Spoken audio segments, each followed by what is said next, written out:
दोस्तों, spot reduction यानी एक स्पेसिफिक बॉडी पार्ट को वर्कआउट के थ्रू टारगेट करके बॉडी के उस हिस्से से फैट को कम करना लंबे समय से फिटनेस और वेट लॉस में एक पॉपुलर ओपिनियन रहा है। लेकिन कुछ एक्सपर्ट्स के बीच में अब भी इसके बारे में कंट्रोवर्सी है। इस सब्जेक्ट को डिटेल से समझने के लिए हम पहले स्पॉट रिडक्शन के पीछे की साइंस को समझेंगे। आज हम स्पॉट रिडक्शन का बेसिक आइडिया, कॉमन मिथ्स और इसके पीछे की साइंस को समझने की कोशिश करेंगे। चलिए पहले स्पॉट रिडक्शन के बेसिक आइडिया को समझते हैं। स्पॉट रिडक्शन के कॉन्सेप्ट का मतलब है कि किसी स्पेसिफिक बॉडी पार्ट को वर्कआउट करके उस जगह के फैट को कम किया जा सकता है। ये कॉन्सेप्ट ये कहता है कि अगर आप किसी स्पेसिफिक मसल को बार बार एक्सरसाइज करते हैं तो उस हिस्से के फैट को घटाया जा सकता है। यानी अगर आप बाइसेप्स का वर्कआउट करते हैं तो आपका शरीर सिर्फ और सिर्फ आपके हाथ और आपके आर्म्स के जमा फैट को बर्न करेगा। वहीं अगर आप अपने कोर का वर्कआउट करते हैं तो आपके पेट के आसपास का फैट इससे कम होगा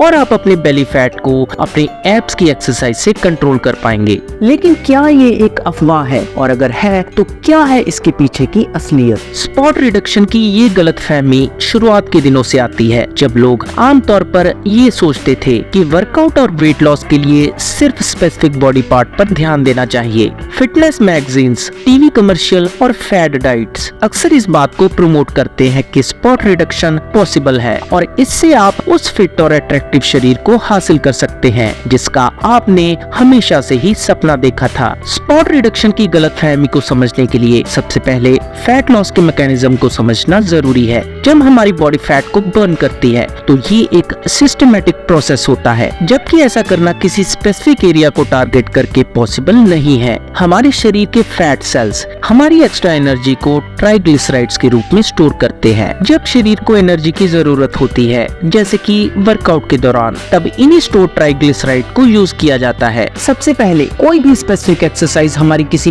पर्टिकुलर मसल को तो स्ट्रॉन्ग और हेल्दी बना सकती है, लेकिन ये सीधे तौर पर फैट लॉस पे हेल्प नहीं करती। जब आप किसी स्पेसिफिक एक्सरसाइज जैसे क्रंचेस या लेग को लिफ्ट करते हैं तो आप मेनली अपने उसी बॉडी पार्ट को टारगेट कर पाते हैं, लेकिन एनर्जी को बर्न करने के लिए आपका शरीर सिर्फ और सिर्फ आपके बॉडी फैट का ही यूज करता है, जो कि उसे स्टोर्ड ग्लाइकोजन और फैटी एसिड से मिलता है। इसीलिए हमारे शरीर के पास टारगेटेड बॉडी पार्ट में स्टोर्ड फैट को बर्न करने का कोई मैकेनिज्म नहीं है। हमारे जेनेटिक्स भी हमारे फैट डिस्ट्रीब्यूशन और फैट लॉस में इम्पोर्टेंट रोल प्ले करते हैं। हर इंसान की बॉडी में फैट सेल का अलग अलग डिस्ट्रीब्यूशन होता है। कुछ लोग किसी पर्टिकुलर एरिया में ज्यादा फैट स्टोर करते हैं, जबकि दूसरे लोग कम फैट स्टोर कर सकते हैं। फिटनेस इंडस्ट्री में स्पॉट रिडक्शन की मिसकंसेप्शन का फायदा उठाकर कई प्रोडक्ट और प्रोग्राम्स को मार्केट में उतारा गया है। एब टोनिंग बेल्ट से लेकर सेलुलाइट क्रीम्स तक ये प्रोडक्ट्स जल्दी फैट लॉस के फॉल्स प्रोमिसेस करते हैं, लेकिन इन क्लेम्स का कोई साइंटिफिक प्रूफ नहीं होता और ये मोस्टली एक मार्केटिंग टैक्टिक से ज्यादा कुछ नहीं है। अब कुछ कॉमन मिथ्स के बारे में भी जानने की कोशिश करते हैं। जैसे कि आपने अक्सर सुना होगा लोगों को कहते हुए कि आप क्रंचेस या फिर कोर वर्कआउट कीजिए, क्योंकि क्रंचेस करने से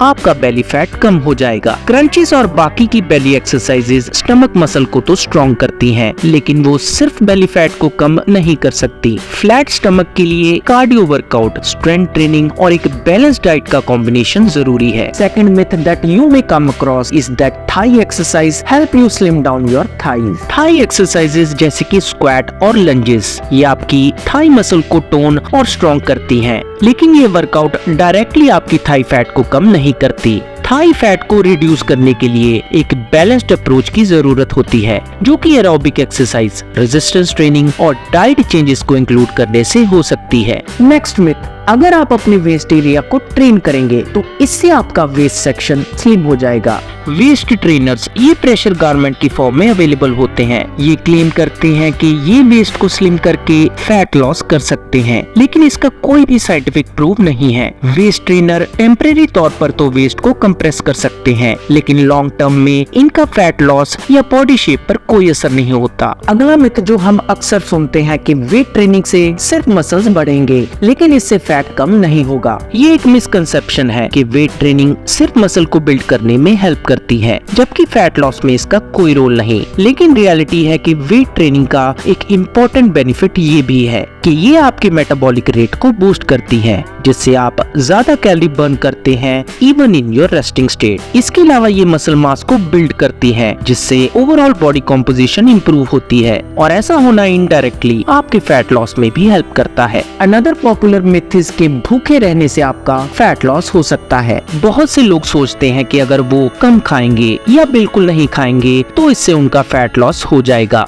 लेकिन ये मिसकंसेप्शन है। जब आप अपनी बॉडी को एसेंशियल न्यूट्रिएंट से डिप्राइव करते हैं तो वो अपने एनर्जी स्टोर से एनर्जी निकालता है, जो कि फाइनली मसल लॉस का कारण भी बन सकता है। इसके अलावा आपका मेटाबॉलिज्म भी स्लो हो जाता है, जिससे आप और ज्यादा कम कैलोरीज बर्न कर पाते हैं। फैट लॉस की साइंस को समझना जरूरी है ताकि कॉमन मिथ्स और मिसकंसेप्शंस को दूर किया जा सके। जहां एक स्पेसिफिक एक्सरसाइज किसी मसल को तो स्ट्रेंथन कर सकती है, लेकिन फैट लॉस के लिए इफेक्टिव अप्रोच एक कॉम्बिनेशन में ही आती है, जिसमें कि बैलेंस डाइट, रेगुलर वर्कआउट और लाइफस्टाइल चेंजेस शामिल होते हैं। तो दोस्तों, कैसी लगी आज की वीडियो प्लीज कमेंट करके जरूर बताएं, और मैं जल्दी मिलूंगा आपको अपने नेक्स्ट वीडियो के साथ। लेकिन आप नहीं जान पाएंगे मेरी नई अपलोडेड वीडियो के बारे में जब तक आप प्रेस नहीं करेंगे सब्सक्रिप्शन के साथ बेल का आइकन। तो जैसे ही दबाएंगे आप बेल का आइकन, आपको आएगा अलर्ट मेरी हर नई वीडियो का। तो जल्दी से प्रेस कीजिए सब्सक्रिप्शन और नोटिफिकेशन का बटन। मैं जल्दी मिलूंगा आपको अपनी नेक्स्ट वीडियो के साथ।